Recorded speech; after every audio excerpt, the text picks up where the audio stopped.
네, 안녕하세요. 경자입니다. 자, 이제 올해도 상반기가 지나가고요. 하반기가 시작이 되었는데, 제가 오늘은 상반기 결산으로 월배당하는 상품들 상반기 수익률을 한번 정리를 해보았으니까요. 차근차근 말씀을 드리도록 하겠습니다. 월배당을 하는 상품들은 크게 미국에 투자하는 상품과 한국에 투자하는 상품으로 구분할 수가 있거든요. 그리고 다들 잘 아시겠지만 올해 상반기에 한국 증시가 워낙 좋았다 보니까 수익률 상위 종목 대부분을 한국 상품들이 차지했거든요. 그래서 상대적으로는 조금 적게 상승했던 미국 시장인데 그래도 최근에 전 고점을 돌파하고 있고요. 하반기에 좋은 흐름을 예고를 해주고 있으니까 먼저 미국 시장에 투자하는 상품을 체크하고 그 다음으로는 한국 상품들을 살펴보는 순서로 오늘 말씀을 드리도록 하겠습니다. 자, 올해 상반기를 돌아보면 미국 시장이 전반적으로 숨고르기를 조금 했고 또한 환율이 크게 내려왔잖아요. 환노출되는 상품들은 수익률에 영향을 많이 받았고 그러다 보니까 수익률이 전반적으로 조금 저조했거든요. 그래서 사실 수익률이 플러스가 나온 종목이 몇 개 없었는데요. 그래도 코덱스 미국 배당 커버드콜 액티브는 6개월 동안 0.3%는 약간 수익이 나왔으니까 나름 선방했던 결과를 보여주었고요. 그리고 에이스 미국 부동산 리츠와 코덱스 리츠는 환해지가 적용되다 보니까 6개월 동안 약 2.4% 정도의 약간의 수익을 거둘 수가 있었습니다. 자, 그러면 수익률 2위와 1위는 조금 자세하게 말씀을 드릴 텐데요. 먼저 지난 6개월 동안 월배당 상품 중에 수익률이 가장 좋았던 2위는 바로 라이즈 미국 S&P 500 환해지 상품입니다. 이 종목은 최근 6개월 동안은 4.2% 수익이 나오고 있고요. 그리고 지난 1년 동안 12.1% 수익이 나왔고 현재 자산 총액이 약 980억 원 정도 되니까 투자하고 계시는 분들이 그렇게 많은 상품은 아닙니다.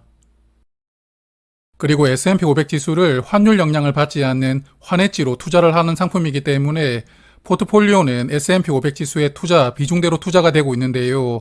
현재 엔비디아가 가장 큰 비중으로 투자가 되고 있고 마이크로소프트, 애플 순서로 투자를 하고 있고요. 그리고 23년 3월에 상장했기 때문에 이제 상장한 지는 약 2년 정도 시간이 지나고 있고 실제 수수료는 0.27% 정도가 적용되는 상품입니다. 그리고 S&P 500을 추종하기 때문에 분배금이 그렇게 많지 않고요. 최근 1년 평균으로 보면 15원씩 분배를 하고 있는데 분배금은 월말을 기준으로 지급하는 상품이고 연간 분배율은 1.2% 정도 됩니다.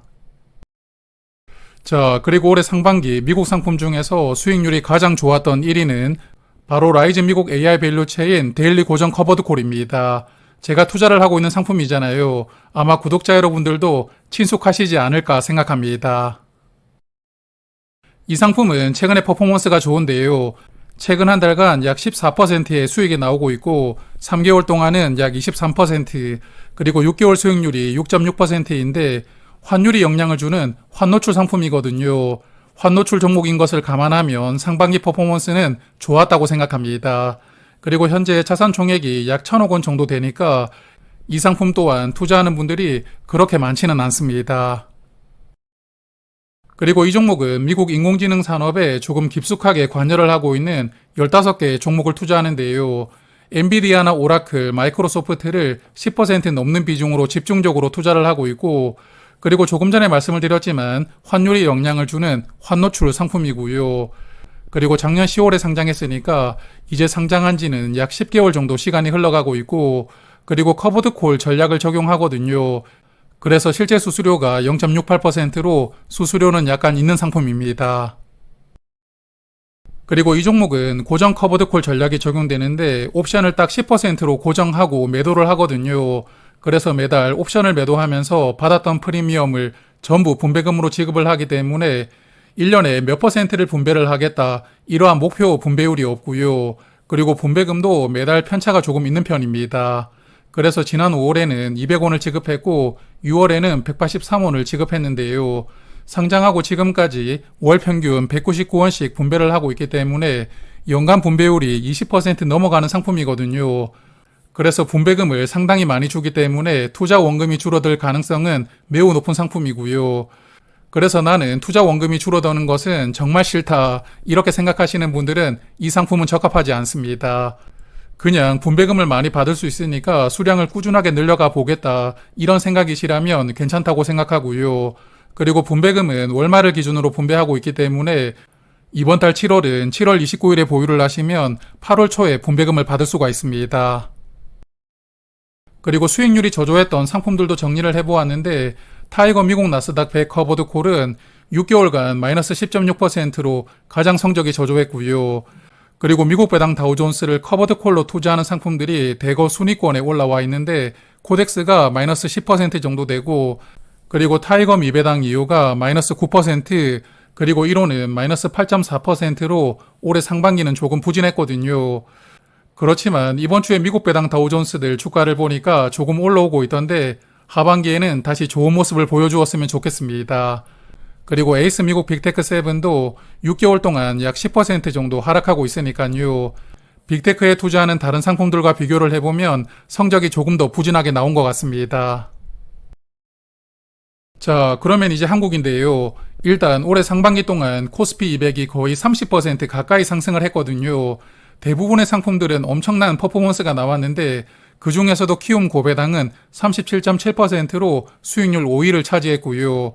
그리고 4위는 타이거은행 고배당, 그리고 3위는 코덱스은행이 차지하면서 두 종목은 6개월 동안 40%가 넘어가는 엄청난 퍼포먼스를 보여주는 상품들입니다. 그리고 수익률 2위 종목도 한국 금융주에 투자하는 상품인데요. 바로 라이즈 코리아 금융 고배당이라는 종목인데 상반기 수익률 2위를 차지한 종목입니다. 그래서 라이즈 코리아 금융 고배당은 최근 한 달간 약 20%, 그리고 3달 동안은 35% 수익이 나왔고요. 6개월간 수익률이 45.9%이거든요. 퍼포먼스가 정말 대단한 상품인데 그렇지만 아직까지 자산 총액이 127억 원밖에 되지 않더라고요. 그래서 아직까지는 상장한 지 시간이 많이 지나지 않았다는 점도 있겠지만 그걸 감안한다 하더라도 투자하는 분들이 그렇게 많지 않은 상품입니다. 그리고 이 상품은 국내 금융주 13개를 담고 있는데 여기 포트폴리오를 보시면 증권주 비중이 조금 높더라고요. 키움증권이 12%, 그리고 삼성증권과 NH투자증권을 약 10% 비중으로 담고 있고요. 그리고 보험이나 은행을 담고 있는데 아무래도 최근에 증권주들이 정말 많이 올라왔거든요. 그렇기 때문에 이 상품이 상대적으로 보면 조금 더 성과가 좋았던 것이 아닌가 생각합니다. 그리고 작년 12월에 상장했으니까 이제 상장한 지 8개월 정도 시간이 흘러가고 있고요.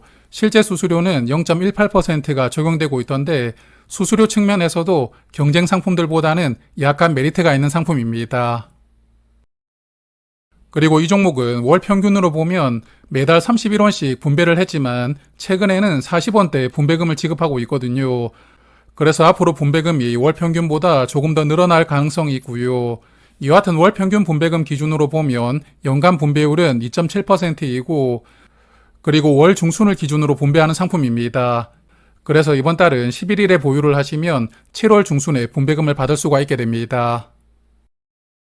자, 그리고 수익률 1위는 바로 솔금융지주 플러스 고배당입니다. 이 종목도 한국 금융주를 담고 있는 상품인데 경쟁 상품보다 약간 더 좋은 성과가 나왔거든요. 상반기 수익률 1위를 차지한 종목입니다. 그래서 수익률을 보면 최근 한 달간 16.5%, 그리고 6개월 동안은 46.1% 수익이 나오고 있고요. 그리고 1년으로는 51.1% 수익인데 그래서 최근 1년 수익률도 아주 좋지만 특히 올해 상반기에 집중적으로 많이 올랐다고 볼 수가 있겠고요. 그리고 현재 자산 총액은 약 1260억 원 정도 됩니다. 그리고 이 상품은 국내 금융지주 10개 종목을 투자를 하거든요. KB금융이나 하나금융지주 같은 국내 4대 금융지주가 합쳐서 70% 넘는 비중으로 투자가 되고 있고요. 그리고 한국금융지주나 메리츠금융지주 같은 은행을 포함하지 않는 금융주들도 약 5% 비중으로 투자가 되고 있습니다. 그리고 작년 6월에 상장했기 때문에 이제 상장한 지 1년 정도 시간이 흘렀고요.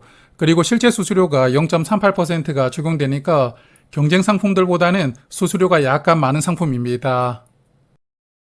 그리고 이 종목은 지난 1년간 매달 평균 52원을 분배를 했는데 마찬가지로 최근에는 59원, 67원으로 분배금이 조금 더 많아지고 있더라고요. 하반기 분배금도 월 평균보다 조금 더 늘어날 가능성이 있다고 생각하고 이와 같은 52원 기준으로 보면 연간 분배율은 4.1% 정도 되고요. 월말을 기준으로 분배하는 상품입니다. 자, 그리고 마지막으로 한국 종목들 중에 수익률이 조금 아쉬웠던 상품들을 말씀을 드릴 텐데요.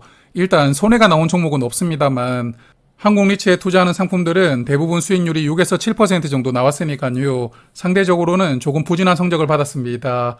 그래서 수익률 하위 2위부터 5위까지는 전부 리츠에 투자하는 상품들인데 리츠 상품 중에 많은 분들이 투자를 하고 계시는 코덱스 한국부동산 리츠 인프라는 6개월 동안 7.5% 수익이 나왔고요.